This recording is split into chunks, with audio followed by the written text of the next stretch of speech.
Looks like you're ready. Okay, there we go.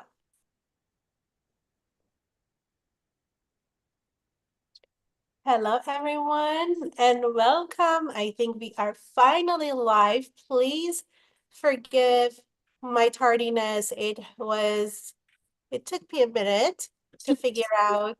Looks like you're ready. There we go. Now that I heard ourselves on the YouTube. Now we're finally live. Please because I opened three windows trying to figure out what is going on. Please forgive our tardiness. It's all my fault because I'm trying to stream from Zoom to YouTube, and this is my second time doing it. So I'm learning. I'm learning. Welcome everybody. Sharzad Parande here with my absolute favorite woman in this world, my one of my closest, dearest friend, my best friend, Mina Irfan. I have the pleasure of having her on my channel today and have a conversation similar to what we have every single day when we are going back and forth on our phones together. But what better way to serve our communities than letting you in on the type of conversations that we have? Both Mina and I strive every single day. It's not an exaggeration that we wake up feeling, in what way can I grow today? In what way can I become even a better version of myself, more expanded version of myself? How can I be more of a match to my desires? And in the meantime, help my community. And so I just wanted to bring her over here because truly she's an inspiration for me. She is the type of woman that I strive to be when it comes to her level of how she sees herself, how she sees the world in terms of spirituality, in terms of wealth, motherhood, wife, everything that I believe it's available to every single woman, but there is this level of growth that needs to take place in order for us to be able to get there. So I wanted to bring her on today and have this conversation. But before we get started, Mina, my love, welcome. Thank you for spending your precious time with me and on my channel today. Hey, gorgeous. Oh my goodness. Thank you for having me. I feel like this is just like us instead of audio messaging back and forth. It's like we get to do it on video today, which we often do as well. But so it's just an extension of that. I'm so happy to be here and be having this delicious conversation with you, which I know is going to be so deep and fun. It is going to be so deep and fun. Okay, so one of the things that I love about you, alongside a million other things, is that it's not like you have been this woman your entire life.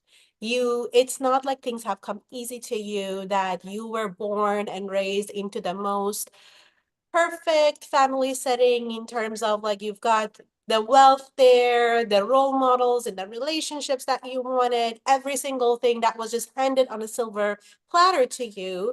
You built yourself to be where you are. You created the life that you wanted pretty much from scratch. And a lot of us, when we start this work, as amazing as we see that the possibility is that, but there is a time that we're like, oh, well, Mina is at the level that she is because she has a husband that retired her. She has the mansion and she has nothing to worry about. And so she accumulates and she has all the time in the world to be able to do all of these things. So it has to be it's easier for her. It is it she gets to have it easier, but it hasn't always been easy with you. And I mean, you've shared your story, so we don't have to go into, I don't want for us to have to go dig in the past so much, but I wanted to touch on the part that there was a time in your life that you weren't where you are, but you didn't have this connection with the spirituality that you have, but yet you still started to create in your life the type of business and started to you manifested Irfan, the amazing husband that you have, but 16 years later, you are constantly still expanding it. So I wanted us to start with what was it like for you when you began your journey of, in your young ages to create the type of business wealth for yourself when you weren't so much connected with your spirituality? I love this question. So I was aware of spirituality my entire life, but confused because of the way that it was being taught to me. Like I had an inner experience since I was a little girl, and then it was being like taught to me a certain way. And the way that it was being taught to me was in direct conflict, like literally head to head fighting with how it was being experienced inside of me. And so I grew up kind of knowing spirituality, but then being really confused of why people that were teaching it to me were teaching it into me in a really twisted and distorted way. So as I got older, like teenage years, um, early 20s, I kind of went silent on religion. And it Mm. was like I put up a wall where it was like, okay, I'm not available to have a religious conversation. I'm not available to discuss God with you. In fact, I would tell people I'm an atheist when I wasn't, because it was like what I was trying to say, and it didn't have the words, was I'm not available for this conversation with people who don't really get it. And my mom called me out once. It was so interesting. I must have been like 21, 22, and she heard me say that to someone to shut them up. And they were asking a very casual question, and I was like snippy, and it was like, I'm an atheist. I don't believe in God. It was like, shut up. I don't want to have this conversation. And she said to me, she said, you are the most religious person that I know. And she's like, you keep going around saying that you don't believe in God. She's like, but your actions, your everyday life, how you show up for yourself, for your people, for your family members, for people you don't even know, you are the most religious person. And that was very interesting to me because I was like, wait a minute, you could be religious in your actions, in how you show up. And so that was kind of like, she planted a very important seed in me. But how my experience was when I wasn't allowed to fully speak about God or spirituality in the way that other people around me could get it. Like I believed God was a friend, a ally, like a helpmate, someone that was guiding us. But what I was told was he was going to punish us and he was judgmental and right, it was like very different. So my experience was um where it's like it's me and spirituality against the world, but you can't talk about it. So it was like it was a very like hidden kind of aspect. And I would go into this mode where it was like me working by myself and then me calling on God. And God would only help me when I called on to him. Like he wouldn't just show up. And so that was kind of my early experiences with what you would call spirituality, the divine religion, you can say. And even in university, there was a time I spent studying other religions, even without credit. Like it wasn't a part of my degree, but it was like, I just want to study all the different religions. I want to get to know God from like different perspectives and different dimensions. But it wasn't until Alina was born that I like full on just like accepted and like it felt like a marriage with the divine. It was like, no, that we're doing this. It's not hidden. I'm going to stop saying to people, shut up, I'm an atheist, I don't believe in God. Like I'm not available for the, like I'm just going to come out of it with it. And there was something about her birth in my life where it was just like, we're doing this. Like Mhm. we're just coming out of the closet with this. My God, I love that because when your mom calls you out on, your actions show that you're the most religious person that she knows.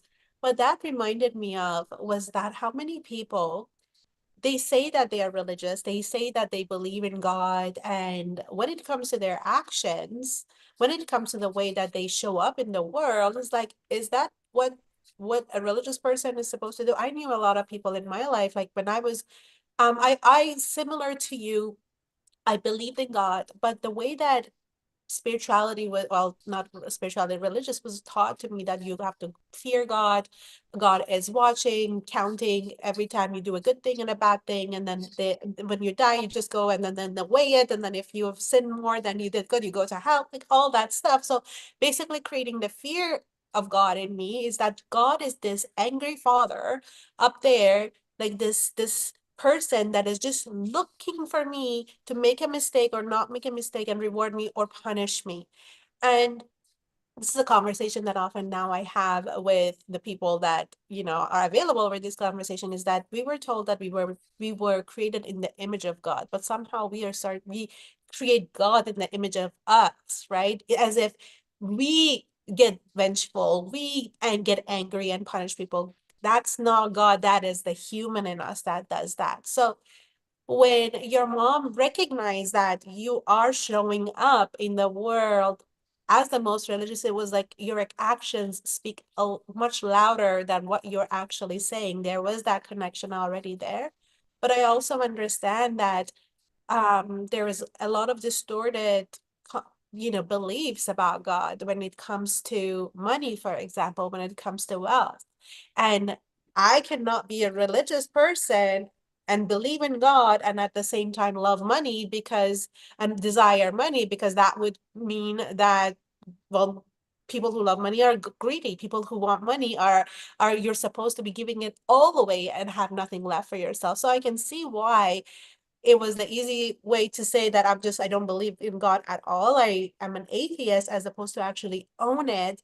But then something happens when we give birth to little girls that it just takes all of that stuff away, right? Like we just become unapologetic because we want to really show what the true, I mean, when we get to where we are, what a woman who believes in, she doesn't have to dim her light. She doesn't have to lie about her beliefs in order to be not an inconvenience in the world or judged in the world. And I love that you modeled that for Alina as soon as she was born. Yeah, thank you so much. I think all children, like they are our spiritual teachers and they come so evolved and so knowing, and there's no one that will like call you out on things faster than your kids, even without using words. And so I remember with the boys, I used to use the word universe and the field and intelligence, all these other words. But Ayan, my middle son, when he was like 18 months, 2 years, he would just say God. So wherever I would say universe, even though keep in mind by this time we weren't really a household that was openly using the word God. But if you said to him, why are you so cute? He would say, God made me that way. And so it was like, I feel like it was him speaking directly to me. It's like, just say it. Just like accept it. Just like, let's just use the word. It's okay. I love that. And I think that the younger that we all are, that this is the closer. We haven't been distorted by life yet, by other humans yet. So we're the closest to God. So he was directly speaking the absolute truth that God made me this way. And what a beautiful permission giver. And it is, you're absolutely right. They are our beautiful spiritual teachers. And I just adore that. That's so beautiful. So when it came to money, you said that before it was that you kind of you like your belief was that when you call upon God, God comes and helps. But on the other all the other time, I'm guessing that everything was on you. You just it's either like when you get to your last resort, you then go to God, but not all along. Is that right? That's correct. I had to really shift this. I would forget.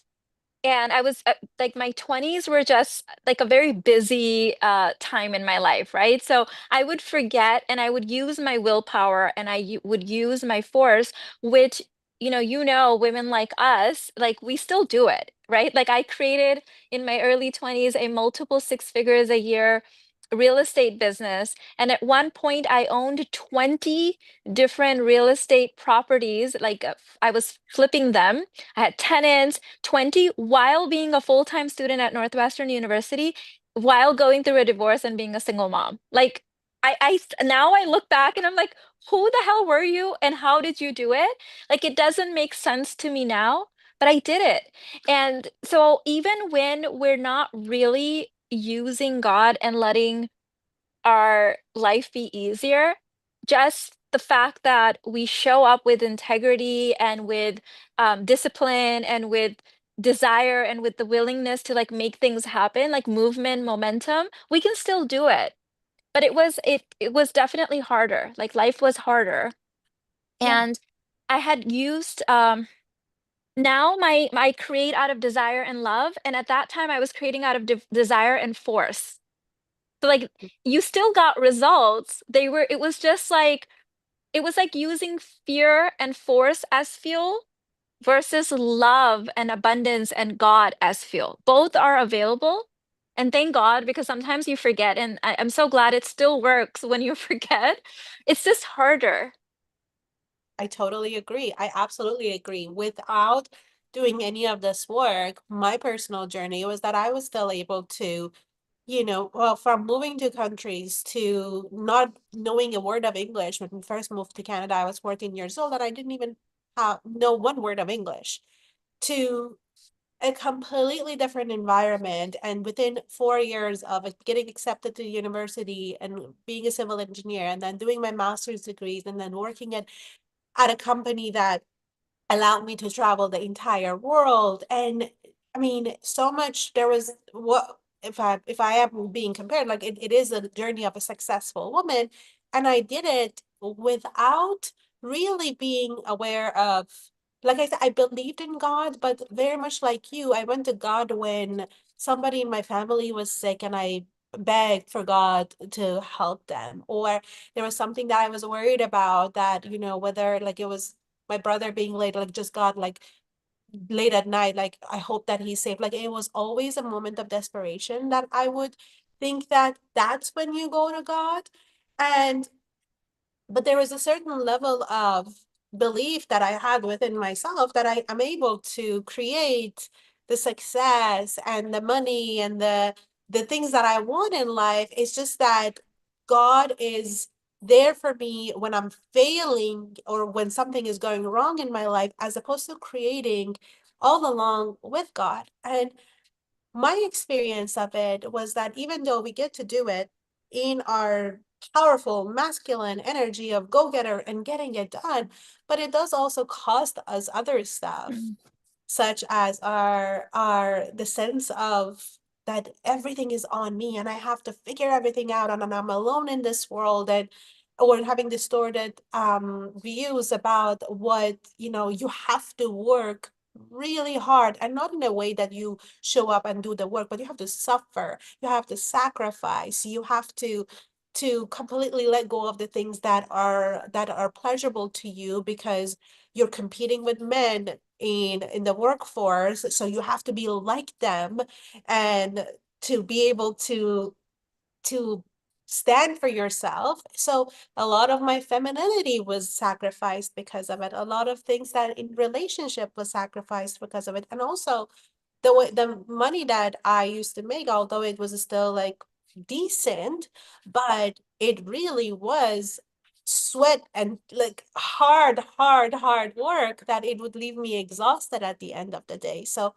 that was my experience, and I can see that it was also similar to you, like going to school full time, being a single mom, having 20 something properties and all of it. You were doing it, but it was, while God was like, I'm here anytime you want to make these for you, and I'll just when I'm dying out here, I'm gonna call upon you.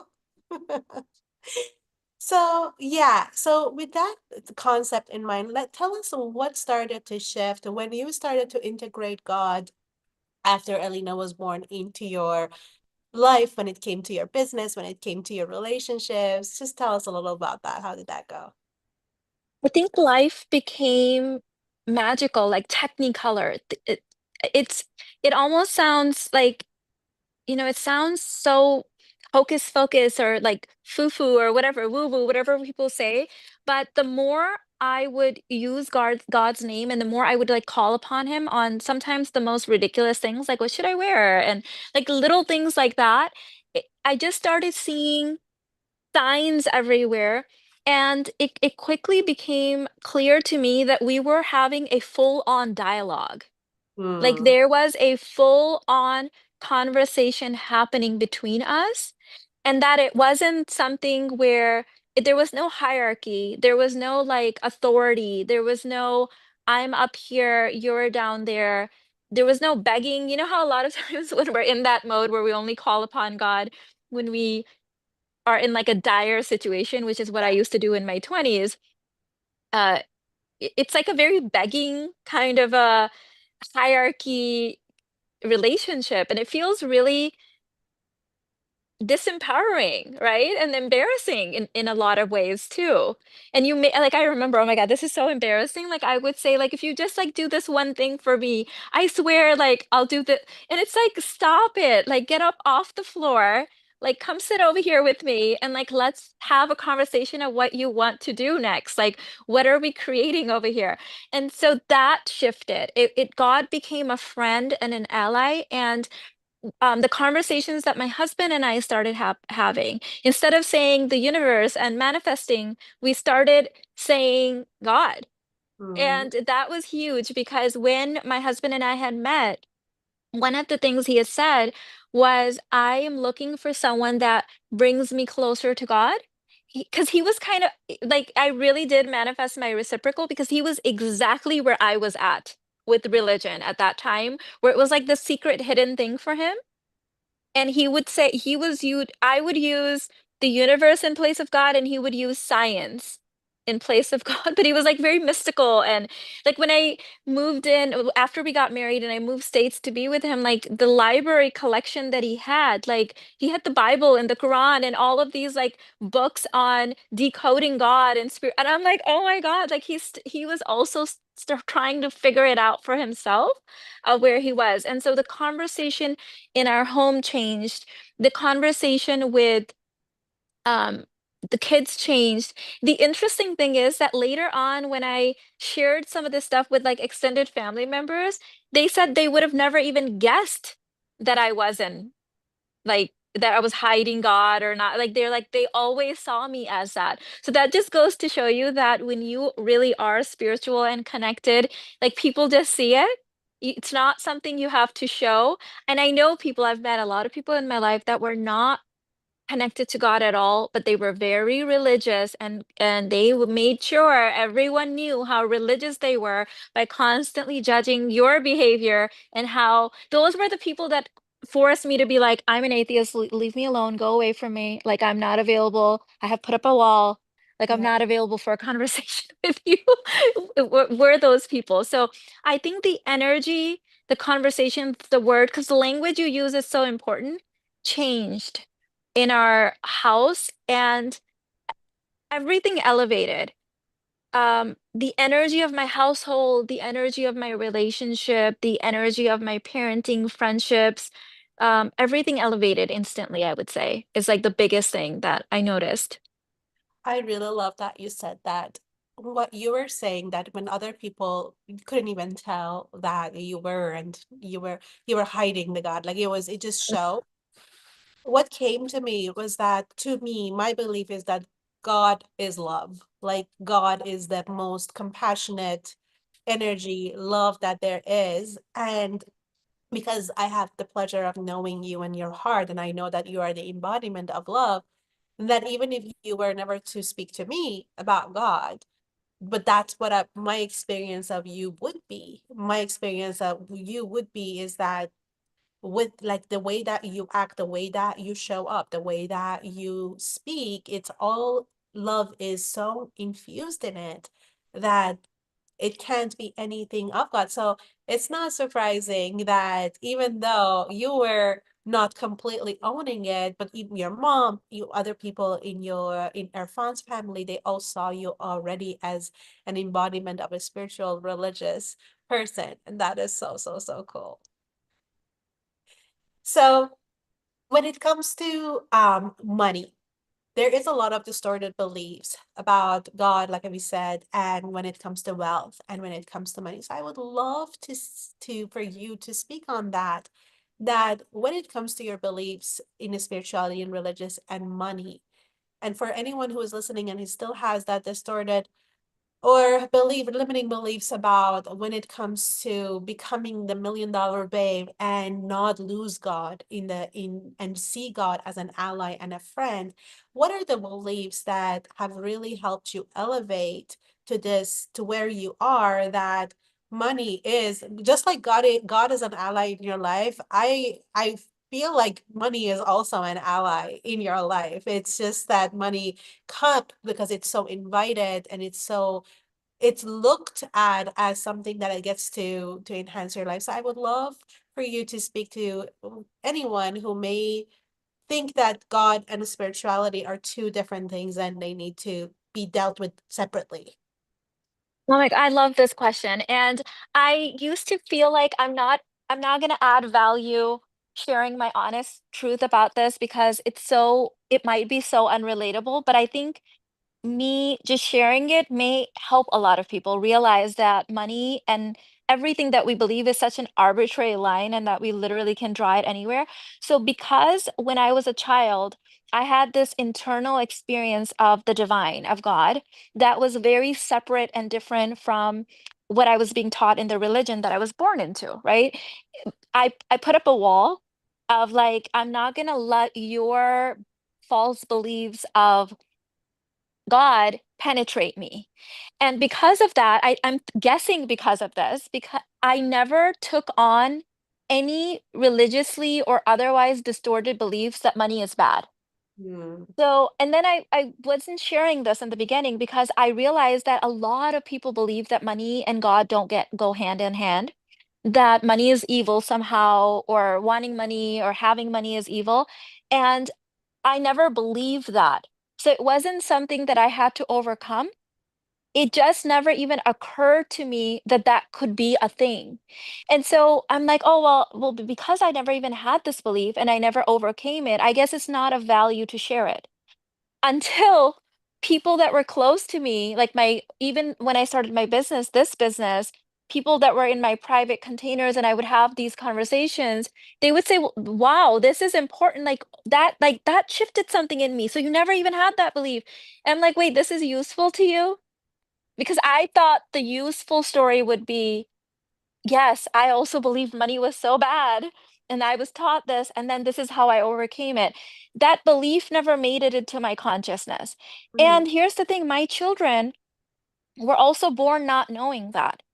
So my guess is we're all born abundant, we're all born rich, we're all born knowing the truth that God is abundant. And then somewhere, some sort of distortion happens and you are conditioned out of it, and then you have to unlearn and relearn, and that's the money inner work. But mm, for my journey was, I just believed everyone was supposed to have money, and everyone had the ability to earn money, and you could have as much as you wanted, and you could have more after that and more after that, and there was no shame around it, there was nothing wrong about it, there was nothing I had to fix about it. It just belief just didn't exist, and then everything in my life mirrored that, in the sense that my parents, who were immigrants to this country, um, came here and made money. They didn't know how to keep money. They needed inner work around all of that, but they couldn't make money. And so my beliefs were if they could come over here in this country where it's not their language. Both of my parents were the first from their families to come. So my dad tells stories of sleeping at the railroad bench because he didn't have all of that stuff, right? Like all the classic Indian, Pakistani, Middle Eastern first immigrant stories that you've heard as jokes. Like my dad told those stories. That was his reality when he came here in 1970. And so um, I was like, well, if they can do it, I'm born and raised here. I have the best of the best education. I like speak the language. This is like my country. I should be able to make even more. So everything just mirrored that in my life. but I also inherited their belief in the beginning of like not being able to hold it. That's the bit I had to do inner work. And that's where my husband comes in, and that's where he helped me. I so love that. It's interesting because when it comes to, not everybody may have the same, like the belief that money is evil, but they're still struggling with having money, attracting money because they have seen their parents um struggle with money, to have role models or in their lives people that didn't model that for them. But similar to you, I'm also, when we came to Canada, I was 14, so my parents were in their 30s and all of that, and they left behind a pretty comfortable life, like middle class, comfortable life in Iran, and they started from actually scratch again. My dad spoke French, but in Toronto, nobody speaks French. Everybody speaks English. So he didn't know English. My mom, very basic English that she knew. And then they started to go into, my mom worked at McDonald's and my dad was working almost like a close to a minimum wage. And within a couple of years, 3 years exactly, we owned our own house and we bought our own house. And my dad had moved, doubled, tripled his income, and my mom became a real estate agent that from making, she worked at 7-Eleven and McDonald's at the same time. So night Wow. shift at 7-Eleven, during the day McDonald's, and then she was studying to become a real estate agent while not knowing English. So when you have role models like that, and within a couple of years, being able to own your own house and now being an entrepreneur, and both my parents are now entrepreneurs. My dad is almost retired. It is the code that was passed on to me as well, is that what excuse do I have? Living as young as I am in this country and seeing that my parents, like from their mid 30s and onward, like they just went for it and started from scratch, like seeing that this is if they can do it, I can do it as well, has been such a huge gift for me. And I think that for anyone who doesn't have that, because there are obviously a lot of parents that they stay on the unfortunately struggle bus forever and ever. Like they've been grown in raised in families that um everyone just surrendered, or I should say given up to their current reality when it comes to money, and then this is as good as it can get. But I do believe that people like you, like, and a lot of women out there that are modeling what's possible, that's when we get to plug into their beliefs and seeing that there is nothing really special about any of us. We're all special, but not like, oh, because she's got the look, she's got the da da da da da, that's why she gets to have it and not me. It really is the belief system that what you plugged into, where you, it was inside of you that got you to where you are. And I just want to really say that this is a really inspiring, and I think this is why we need to be talking about having these conversations, because without our role models, without your role models for you, from your parents to where they were and where they got themselves into, and for mine, I don't think we would be here if we didn't have the role models to have these beliefs. I agree. And you know what's coming up for me, Shazad, as you were talking about your mom and your parents and their journey, she sounds very similar to my mom in that my mom was always studying something. And that blew my mind because my dad used to joke that every year Sheena's English, my mom's nickname was Sheena, everyone called her Sheena. Every year Sheena's English actually gets worse. That was the joke that my dad used to say. But every year like, I don't remember a time in my entire childhood where she wasn't studying. So one of her friends that used to live in our building when I was little, told her that she could my mom can make a lot of money because she started working at like Dunkin' Donuts, like minimum wage, like same like your mom's story, and she could make a lot more money if she became a CNA, which is like a certified nurse's aide. So she immediately put herself in school and became that, and did that for many years, and then she found out that RNs, registered nurses, make more money. So then she put herself back into school. Like she was always studying something, and that's a code, right? The other thing that was coming up is unfortunately, I see a lot of people that had similar situations to ours actually saying, that's the reason they can't do anything. Which is it, I've seen the Asian community starting to do this. I've seen the Southeast Asian community starting to do this, where the things that are actually gifts that we've inherited from our immigrant parents, they're starting to now get into that Western mindset of like bashing their parents or bashing their childhood. And instead of seeing them as like God-given codes, literally here, like, look, if they could do it, you can do it, they're seeing it as like a shortcoming or as a negative. And when I started sharing about the positives of our culture and a lot of these things, I got so many messages from, I mean, people from all over. Like I have, Chinese children of Chinese immigrants and people from Vietnam, like all these different cultures. And I'm like, didn't even realize were following me saying, I used to think this was a negative, and like you made me fall in love with like our culture again, or the fact that our immigrant parents were actually perfect the way they were, and they even the things that we find annoying helped. Let me give you an example. Oh my God, this one's kind of interesting and funny.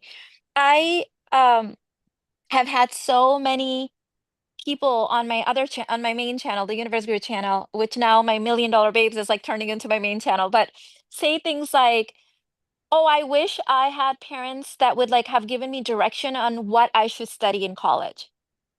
Like I'm not successful because I was never given any guidance. I was never told. And so when I would have Pakistani, Indian, Middle Eastern students or family members even saying, "Oh my God, our parents are so annoying. Like you can only be a doctor, engineer, blah, blah, blah." I would tell them that, do you know that my other students that aren't from this culture, they say, I wish I had direction. So when I started sharing that, they're like, "Oh, right. Like can we not turn our blessings into burdens? Like, can we not, like, there's always a gift and shadows and everything. And it's on to you. You can see the gift or you can focus on the shadow, and that thing will amplify for you. So, for every person that says to me, I'm, I have it bad because of this, I have someone else saying the exact opposite thing. So, it's on you. If you know how to extract value from things, if you know how to amplify the gifts, that's what you're going to amplify. But if you're the type of person that turns your desires or your blessings into burdens and problems, then that will be amplified for you. I feel like God's so fair. I totally agree with that. I don't want to butcher the quote by Marianne Williamson, but I think it is a miracle is a shift in perspective, right? Like you could be looking at the same thing and you could make a sob story out of it and make excuses for yourself of why something is not possible for you, or you could really see it as the blessing as it is. And I think this is something that you and I often talk about because there is, when you're growing and when you're going as far as you're going, it is inevitable in the human experience not to experience pain, not to experience heartbreak, not to experience things that really get you to even go further and deconstruct what you need to build on top of it. And how many times over the past few months how you and I have looked at something that felt really hard and now we're celebrating it is because it really has taken us to having just miracles happen, things that we're manifesting are happening faster, things that we desired and we didn't know even it was possible, that is just happening. But it is because we turned the things that we were looking at as something that was really difficult and painful. And why am I having to go through this all over again? Or how did this happen? Into God is preparing me for my next chapter, for my next level of success, for my next level of journey as a woman. And that does compound, that does have an effect, that if I am looking at this from a perspective of that this is happening for me, even if I in this moment I don't know what it is for, but in the hindsight, I will figure it out. But I will trust God and my higher power to actually, it's not mean, it's not this parent that is punishing me for something that I did wrong, but it's actually redirecting me and taking me there. Then everything changes. So I really love that you point that out, that there are people that will look at the exact same thing, and some of them look at it as a curse, and some of them wish for that very curse. Yeah. Exactly. Yeah, I absolutely love that. And by the way, everyone, for those of you who are watching, I will keep an eye on the comments. You have any questions for Mina, please go ahead and ask because you don't want to miss on this opportunity. Okay, let's talk about those challenges that we were just tapping into. Like the everybody thinks that you will get to a certain level in life. You will get married and you will be for anyone who's single and is looking for a divine union, or someone that is starting their business and is wanting to build thousands of dollars in a month, $1 million in years, and they think that once they get to that level, when they manifest it, it's happily ever after from that point on, and there will be nothing that will ever jeopardize their happiness and all that. Well, first of all, is that true? Can you comment on that? So I grew up in the world of video games and superheroes. Like that, those were like three things. I would say books, video games, and superheroes were like my thing, my escape. And they shape a lot of my view still of reality. And so it would be like saying that I just can't wait to finish level one because level two is going to be easier. Or I can't wait to finish level two because level, like, it's about to get harder. Like the duality up there is going to be different because as you grow, the ego grows. As you grow, the devil grows, right? The challenges also up level because they see you as a worthy opponent. Like no one wants to wrestle a toddler, but like a superhero, yes, right? So as we grow, the the the challenges that you're meant to overcome, like the coins that you have to earn in the video game, or the challenges brought to you, you living your life as a superhero, they also grow, but you are worthy of that. Like I would feel really embarrassed if I'm at a certain level and I see myself as a certain level as a high value woman, as a self-led, as someone that other people see as a role model, as a leader, and like my problems are small. Like Mm. that's embarrassing, right? Like that's what I've been given. Like no, like of course the duality that shows up in my life will be more challenging because that shows that what God sees me as, that I am a worthy uh person that can handle bigger things and be a model for my children and for society and tackle the bigger things. So I wrote about this in my book. Like you have to upgrade your problems. You can't be having the same level one problems when you're in level 10.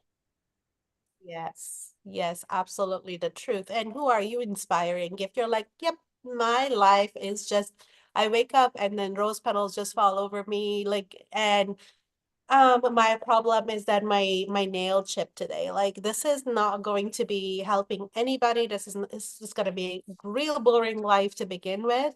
And for women like you who thrive on learning, and this is something that Mina actually told me, is like, Sharza, do not ever remind me how much I enjoy being a student. Do not ever forget to remind me that this is how much I love it. And I guess that's where you get it from your mama as well, and I know that as well. But we won't learn nothing if we are not facing challenges, if we are not going for the next level. It's true that when it comes to video games, new level, new devil that you have to overcome, and it's harder. But oh, the joy that you get, the feeling of accomplishment that you get after there's just nothing like it, is it? Yeah. Another thing that was coming up is, you know, I see my parenting, like my who I am in my children's life as this model, right? My parents used to give me the best advice, and I didn't always take it because the places where they weren't embodied in it, it was really hard for me to take it. My brain would shut up and say, well, you're like, you don't know what you're talking about because you don't really do this. And where they were embodied, I listened. Where they weren't embodied, it took me a lot of heartache in my own life to be like, oh my God, they were right. Why didn't I listen? Oh, because they weren't embodied in it. So that shaped my parenting strategy. So I said, okay, anything that I ever want to teach my children, learn it. Just learn it and embody it and follow it. So this is one of the reasons that I don't want like a life where I'm not able to model things to them. So for example, when your babies, when my babies were little, and I know all babies do this, where when they fall, they turn around to look at you to see what if they should cry or not, right? Like what is your reaction? Is this bad or not? And so all three of my kids would do this as all kids do. But even now, like I have my older one just turned 20, I've got a 14-year-old, I've got a 10-year-old, like all colors of different dimensions, and they all still look at me. They Mm. all still turn back and say, well, it's almost like they're asking, how should we process this? Like what's the next level, mom? Like what's the next level? And so every time something happens, of course I have my whole human moment. I am allowed to have my human thing, but then I have to quickly turn it to, okay, and this is something you've reminded me too over the years. It's like you've got three people watching you very, very closely. What are we teaching them? Like, what's going to be the story? And so I have to be able to lead myself through something in a way that I'm proud of at the end of the day, and that gives them enough to go by. And, obviously, I hope my kids never deal with anything in their life, but I know that's not real. I know that's not how life is. And so when they are going through their life duality, their things, they're going to look back just like I remember, okay, in this situation, this is what dad would have said, or this is what mom would have said or done. I'm giving them enough color where it's like, oh, mom went through something similar like this, and this is how she handled it. I really love that you acknowledge that when it comes to having human moments, it's not about being perfect. It's not about ever not getting triggered. But one of the most important things that sometimes I think parents try to hide that from their children, their hardship, the things that they are facing, is that what we actually want to teach our kids or anyone who is watching that is that how I navigated what happened, not that I avoid it. I am master avoider. I do not let anything happen to me. I just keep and not, you know, I make sure that there's nothing that happens in my life that I would have to experience pain or any sort of thing. But it's that, okay, something that happens in our life is that who am I going to be in this moment? Because there are little people that are watching, and it gives them the codes, just that we how we have received the codes from our parents when it comes to our work ethics, when it comes to resilience. And I think that you are such an embodiment of the word resilient. If I had like a dictionary that I wanted to define resilient, this is you would be Mm. honestly the definition of it. And I think that that's also an important conversation to have, because it's wonderful when we talk about spirituality and law of attraction and manifestation and all of that, but there is this unspoken thing that not a lot of people talk about, is that the person who does get to have it all, um what the essence has to be is that they have to within themselves embody resilience as well, because about it's not about having it just fall into your lap, but is becoming someone that is worthy, like you said, of having all these blessings that is coming in her, coming coming to her. Sorry, I'm a little sniffly because of overcoming my Yeah. my cold. But what I wanted to say is that when it comes to resilience, Mina, like the topic, the topic of this, the title of this is the commanding success and attraction in your life. And I believe that one of the most important essence of to be able to command it is resilience, having resilience and knowing your story and what you have overcome and how you've never been viewed yourself as a victim.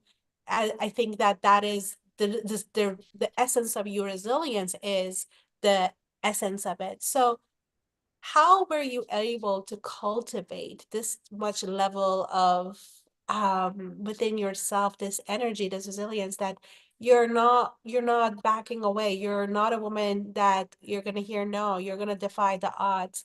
So speak on that a little bit if you don't mind. Okay, so this is one of those topics too where I always feel like I'm not gonna be helpful.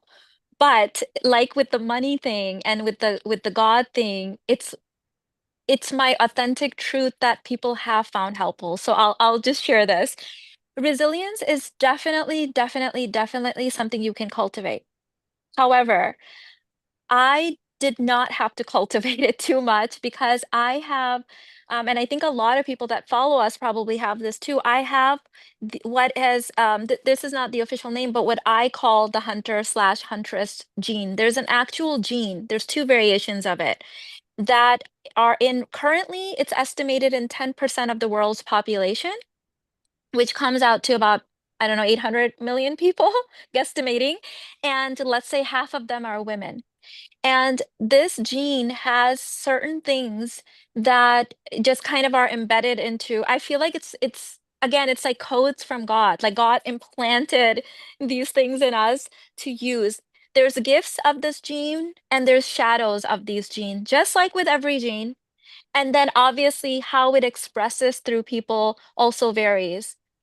And I believe that you and I have this two different versions, by the way. I have the a little bit more of the intense version, and you have the second that like it's a little bit more like subtle and more balanced. So that's why I think we make such great friends.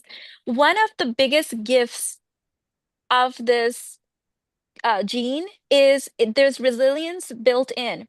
Because of the unique way it fires our brain, we don't know how to fail. So if you look at any successful people, this is also known as an evolutionary science as the alpha gene. So this is the genome of what were the alphas in the society. And of course, most people think of this as only men or alphas. No, obviously females have an equal opportunity to carry that gene. That's how it's passed on, right? So one of the gifts of it is that we don't process failure in our brain. So if you listen to any successful person, like anyone, you listen to Oprah, listen to Elon Musk, you listen to Warren Buffett, and you ask them, like a lot of times they've been asked about failure, they their answers do not match the other 90% of the human population. Like even with Thomas Edison, he said, I'm probably going to butcher this, but the famous quote was that when he was asked about like the 1,000 times he failed in discovering the light bulb, he said he learned 1,000 ways how not to make the light bulb. Why did he say this? It's not like a PR thing. Our brains literally do not process what other people consider failure. So I can't take credit for something I feel like God just gave me, but there's no other way in my mind. It's not like be more resilient. It's just get back, you just get back up. There's no, I hope this is making sense because when your cosmology doesn't include a verb, a word, you don't process things through that language, it's so hard to explain it. And so when I watch interviews of successful people and then someone will ask them this question, I'm just like, oh gosh, I wonder how they're going to tackle it. And they always tackle in a way of like, I don't believe in failure, right? I don't use that word.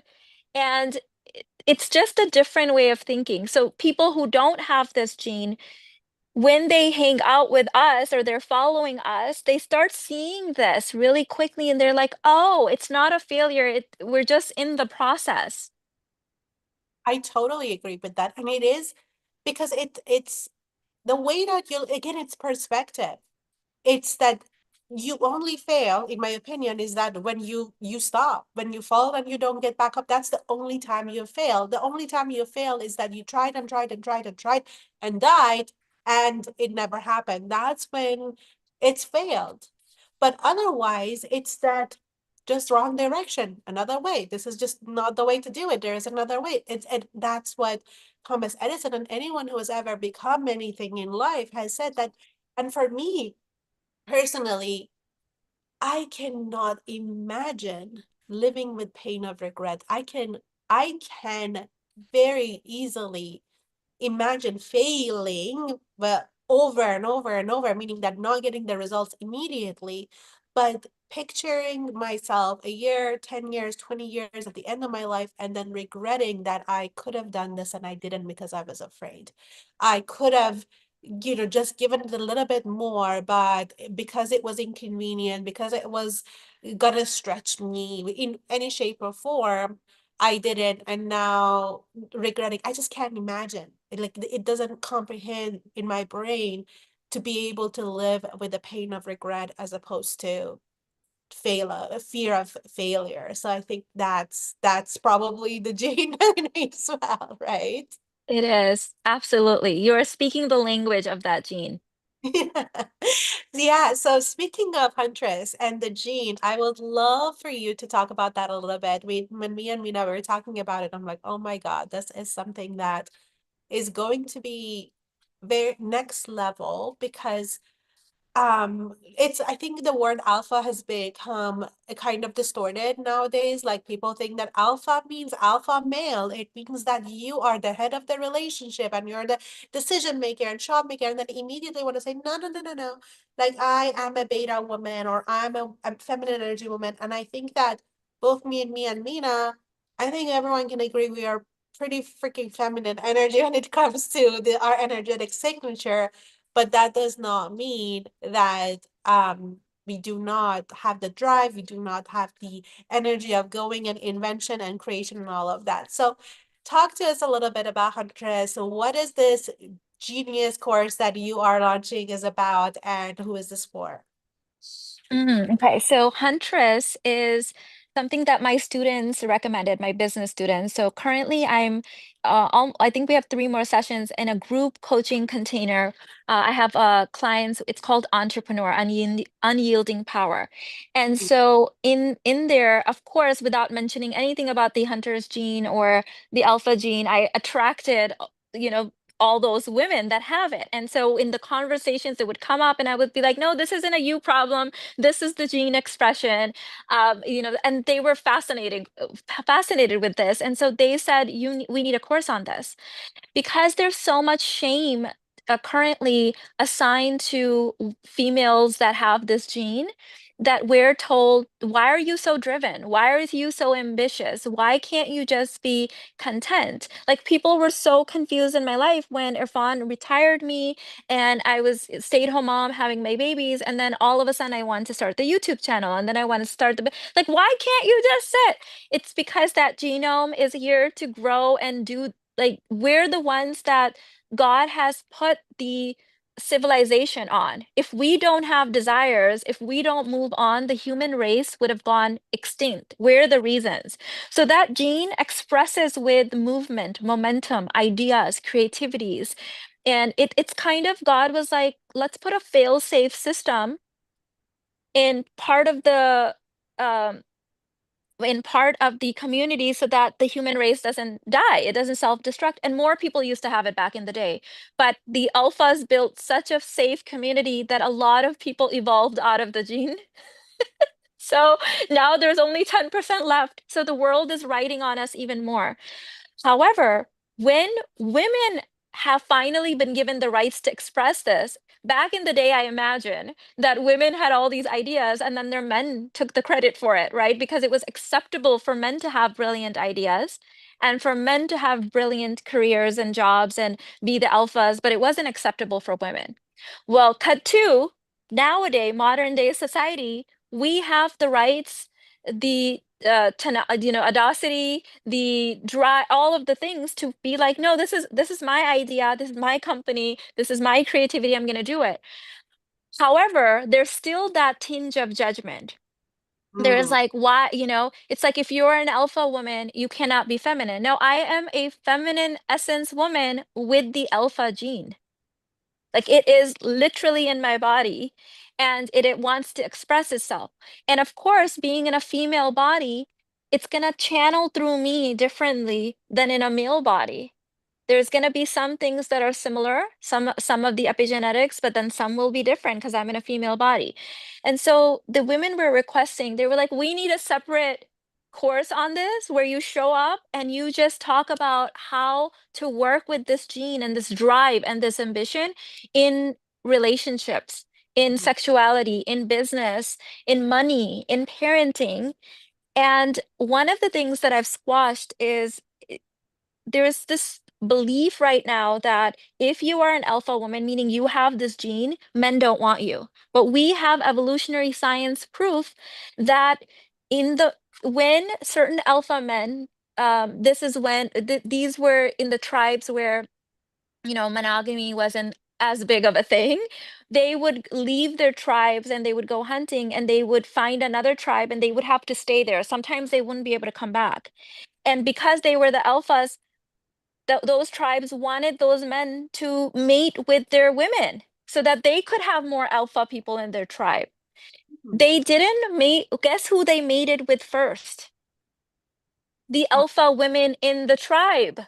which means that men and women carry this kind of subconscious signature and need to want to we first choose the alphas. That's why women are like, yes, I'm strong and independent and all that, but I still want someone higher than, right? It's just natural. It's naturally there. And but men too. And so that's why in a group of women where our periods sync, at work and families, who do they sync with? They sync with the highest alpha woman. Wow, I did not know that. They sync with the one that in that group is the highest. Why? Because if we go back to the tribal days, that's the one that would have mated with, been chosen first. So I think there's a lot of shame. It's like damned if you do, damned if you don't. And I want feminine essence women like us to be able to fully own all aspects and flavors of ourselves, knowing that no, no, no, this doesn't make us wrong. It doesn't make us bad. We're not broken. You don't have to inner work yourself out of this genome, right? This gene. Like, no, you are considered elite, actually. You're brilliant. Now, could we do inner work around using this gene from a place of fear, which is how it actually activates? We use more of our primitive brain than the other 90%. It also there's shadows of this gene that are scary as hell. This is the gene that will either make you into the Oprahs, Beyoncé's, Rihanna's of the world, the elite alphas, or it will destroy you. Um, It projects in both ways, depending on how you channel it.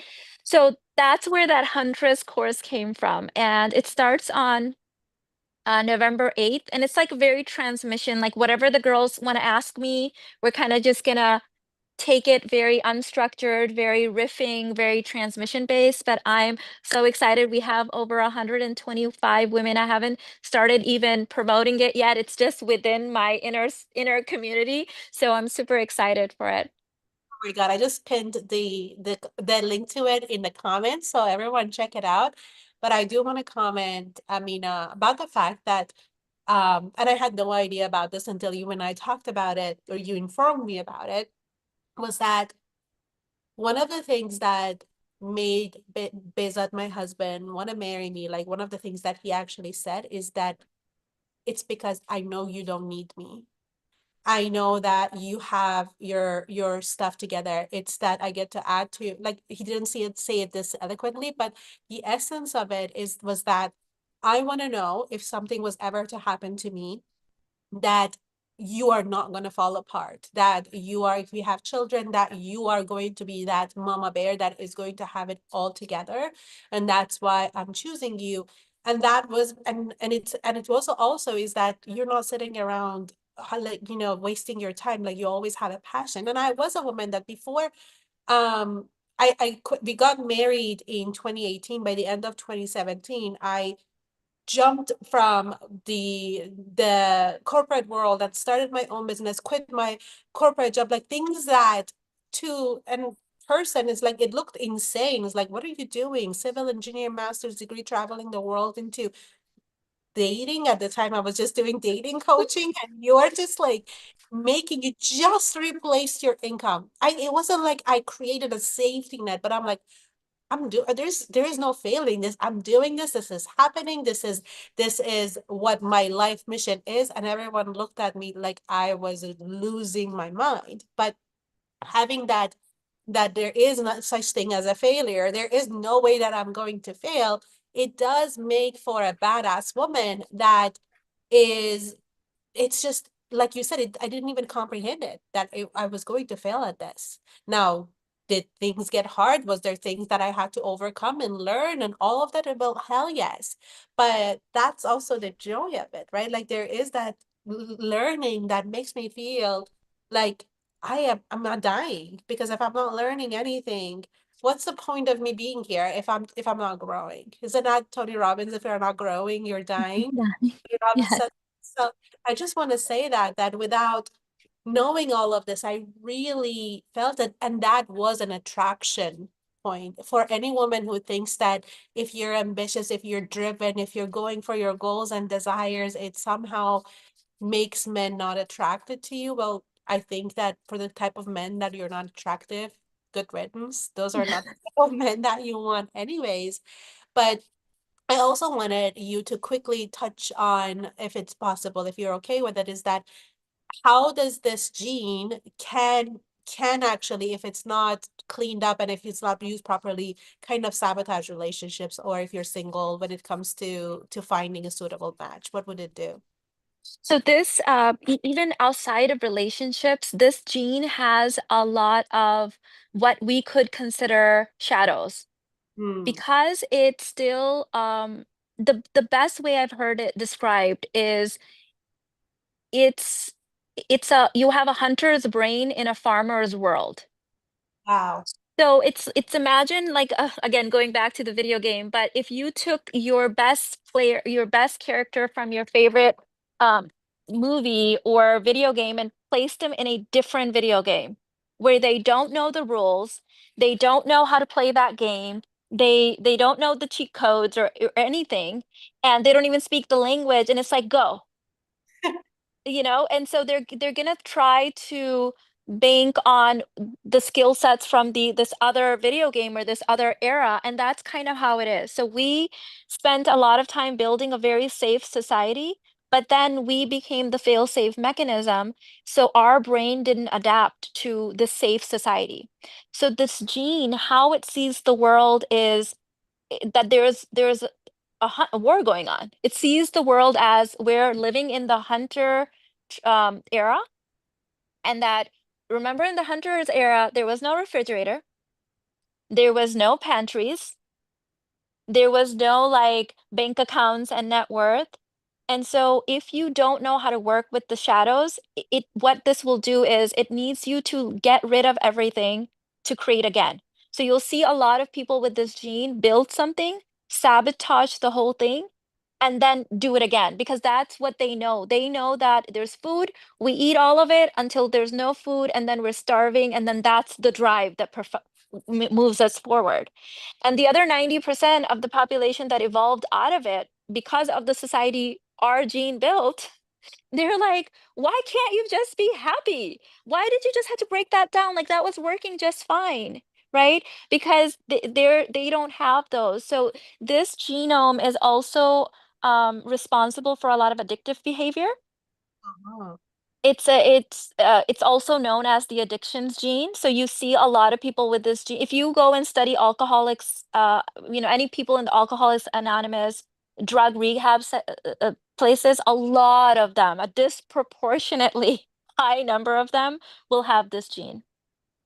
So either you will become the next Oprah and Elon Musk, or that's the other route because we don't know how to live in the middle lane.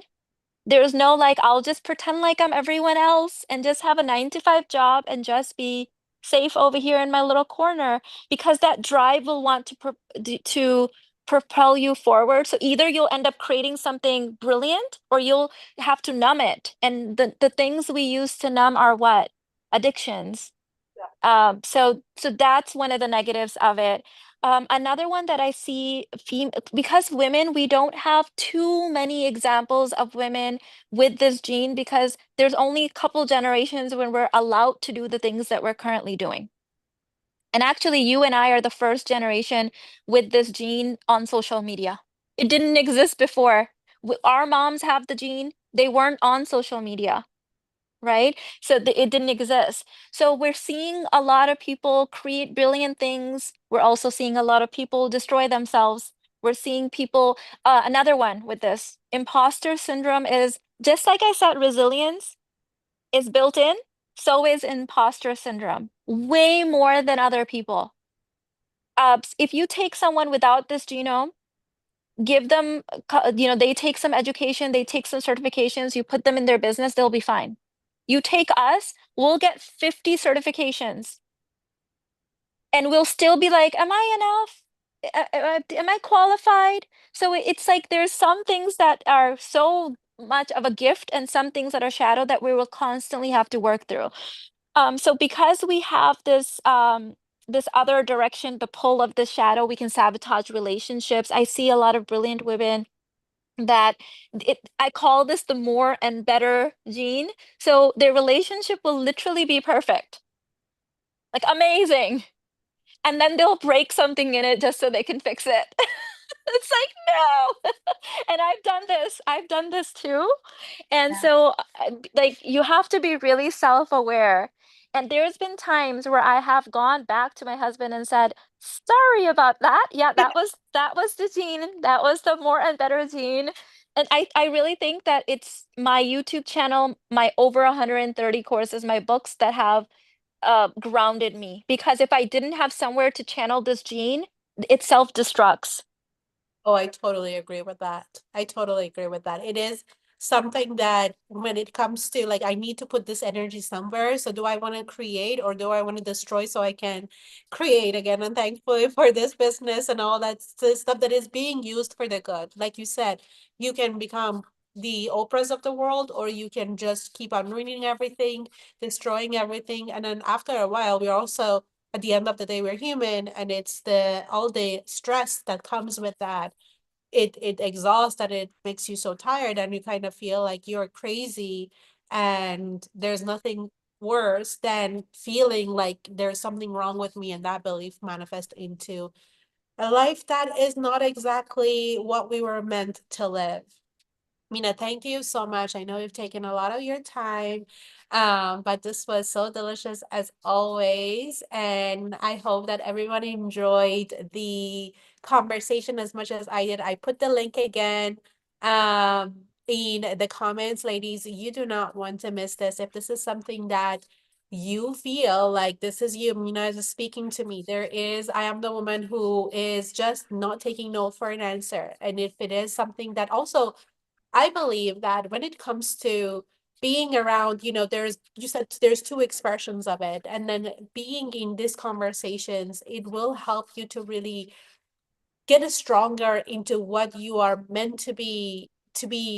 You were born to do this, and then also stop you from the possible sabotages, especially if you're not surrounded by people like you, right? Like when feel like you're an oddball, you feel like there's something wrong with you, and you try to fit in and you feel miserable by trying to fit in, and you try to dim your light, and then but you can't, because 2 minutes later you're like, okay, no, I feel like I'm dying. It's just it creates a path for you to live your beautiful life to the fullest and own it, and not have to go through the trial and error, destroying, rebuilding, destroying, rebuilding. So I would say make sure that you get yourself in Huntress and just take advantage of this incredible woman that I truly have the honor and pleasure of being able to speak to every single day.